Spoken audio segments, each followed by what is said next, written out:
Assalamualaikum warahmatullahi wabarakatuh. Bagaimana kabarnya siswa sekalian?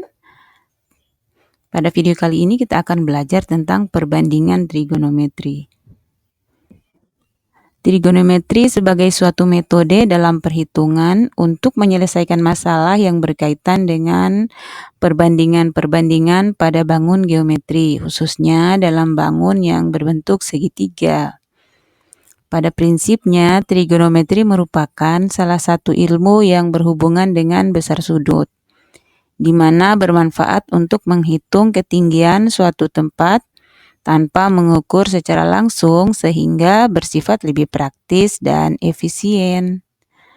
Misalkan ada seekor kelinci yang berada di lubang tanah tempat persembunyiannya. Melihat seekor elang yang sedang terbang dengan sudut elevasi 60 derajat. Jarak antara kelinci dan elang adalah 18 meter. Berapakah tinggi elang dari atas tanah? Nah, masalah-masalah seperti ini bisa diselesaikan dengan memanfaatkan perbandingan trigonometri. Untuk menyelesaikan masalah ini, terlebih dahulu sebaiknya kita bisa membuat visualisasi atau gambar yang berhubungan dengan masalah ini. Kita membuat gambar sehingga mendekati sebuah segitiga. Di situ ada seekor kelinci dan ada elang yang sedang terbang di ketinggian tertentu. Jadi kelinci ini melihat elang itu dengan sudut elevasi 60 derajat dan jarak 18 meter. Oke, jadi kurang lebih gambarnya seperti ini ya. Jadi garis ini ketinggian mewakili ketinggian elang dari tanah. Sementara ini adalah sudut elevasi, dan di sini garis ini adalah jarak antara kelinci dengan elang tersebut. Kemudian gambar ini kita ubah ke bentuk segitiga yang lebih formal. Kita berikan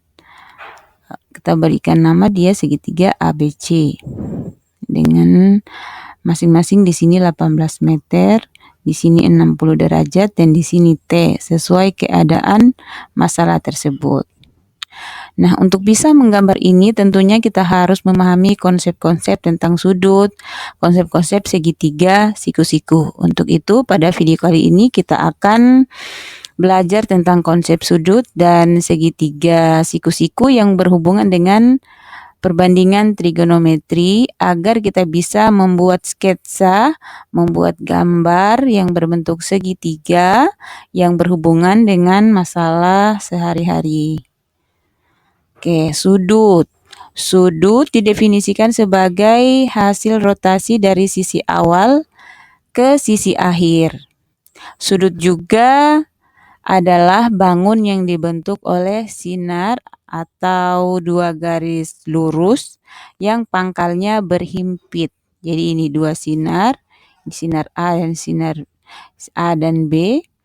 Nah, ini disebut juga kaki sudut. Nah, daerah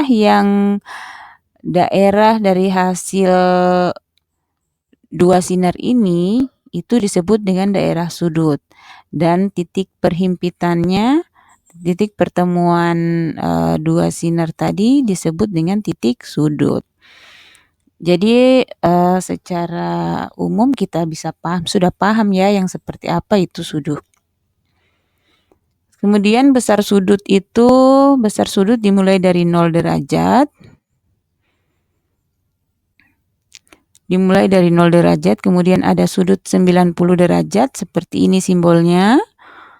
Dia berjalan lagi, ada sudut 180 derajat, dia sudut lurus. Kemudian ada sudut 270 derajat, dan ada sudut 360 derajat, itu sudut terbesar ya, sudut satu putaran penuh. Sudut satu putaran penuh 360 derajat. Kemudian di soal tadi ada yang disebut dengan sudut elevasi pada masalah kita di awal. Jadi sudut elevasi itu adalah sudut yang dibentuk oleh arah horizontal dengan arah pandangan mata pengamat ke arah atas. Jadi pada sudut elevasi ini pengamatnya berada di bawah melihat ke atas, maka terbentuklah sudut elevasi. Sementara ada satunya lagi sudut depresi, ketika pengamat berada di atas, dia melihat ke bawah. Jadi garis antara garis horizontal dengan garis yang menghubungkan arah pandangan ke bawah itu adalah sudut depresi. Besar sudut elevasi dan sudut depresi ini pada satu kasus yang sama itu besar sudutnya sama ya. Misalkan ada di sini ada pengamat yang melihat ke atas puncak gedung, maka akan terbentuk sudut elevasi 30 derajat misalnya. Maka pada saat yang sama ada orang yang melihat ke arah bawah, ke arah pengamat, maka akan terbentuk sudut depresi 30 derajat. Selanjutnya segitiga siku-siku. Kita ketahui bahwa segitiga siku-siku itu adalah segitiga yang salah satu sudutnya merupakan sudut siku-siku. Bagaimana kita tahu dia sudut siku-siku? Maka salah satu sudutnya ada simbol seperti ini. Berarti dia sudut siku-siku. Besar sudutnya 90 derajat. Oke, yang terpenting juga yang berhubungan dengan trigonometri itu adalah hubungan antara sisi dan sudut segitiga siku-siku. Ini adalah dasar untuk trigonometri. Jadi yang berhubungan dengan trigonometri itu di bagian sisi sini ya disebut dengan sisi miring. Jadi sisi miring atau hipotenusa itu letaknya di depan berhadapan dengan sudut siku-siku. Jadi kalau sudut siku-sikunya ada di sini, berarti sisi miringnya ada di depannya.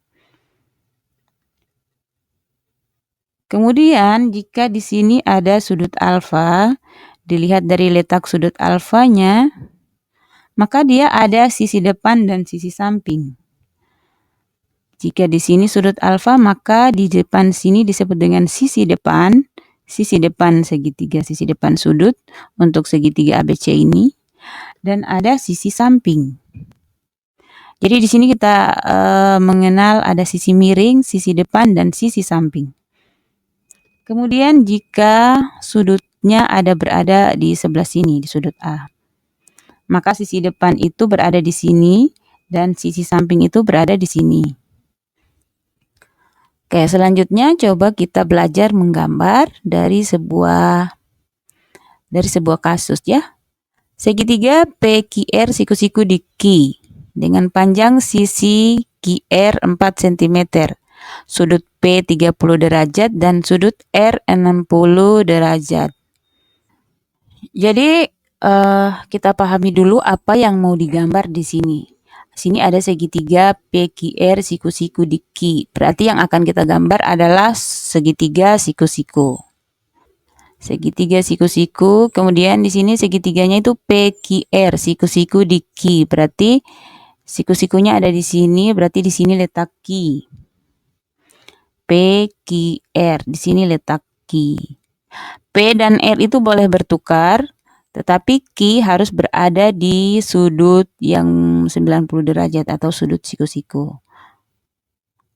Panjang sisi QR itu 4 cm dan sudut P itu 30 derajat, sudut R itu 60 derajat ya. Jadi begitu caranya kita menggambar atau memvisualisasikan sebuah soal cerita ya, sebuah soal. Kemudian misalnya dia masalahnya seperti ini, puncak pohon kelapa diamati dari titik tertentu dengan sudut elevasi 30 derajat. Jika jarak dari titik pengamatan ke bawah pohon 600 meter, tinggi pohon kelapa adalah H. Buatlah sketsa masalah ini dalam bentuk segitiga siku-siku. Jadi di sini kita punya pohon kelapa. Kemudian ada pengamat yang berada di titik tertentu dengan sudut elevasi 30 derajat. Seperti ini. Jadi tinggi pohon.